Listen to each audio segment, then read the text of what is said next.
Sa number 5, QR code systems ang Bacolod gina-recommend sa katapos ang Senado nga maggamit agod matap na ang paglapta sa mga peke nga PWD IDs. Base sa data sa Senate Committee on Ways and Means, nagalabot na sa masobra 88 billion pesos ang ginakabig tax leakage nga natugas ang peke nga mga PWD ID sa pungsod.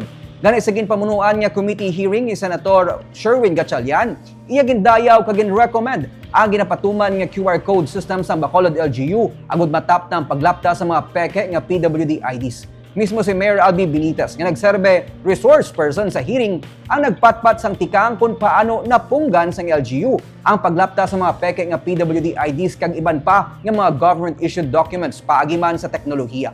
Ginpabugal sang alkalde nga paagi sa mga sistema nadula ang reklamo sa mga tagdumalahan sa mga commercial establishment sa syudad angot sa mga peke nga PWD IDs kag pati na senior citizen IDs nga sadtuanay ginparikol agod mailisan sang QR coded cards. Bisan si National Council on Disability Affairs Executive Director Glenda Rilova ang nagpabutyag sang interes nga makopyang sistema sang Bacolod LGU. Bukas man si Mayor Albi nga mapagamit sa iban pa nga mga LGU ang isa sa mga best practices ng syudad para matap na ang disbentaha nga natuga sa nagalapta nga fake PWD IDs kag documents sa pungsod.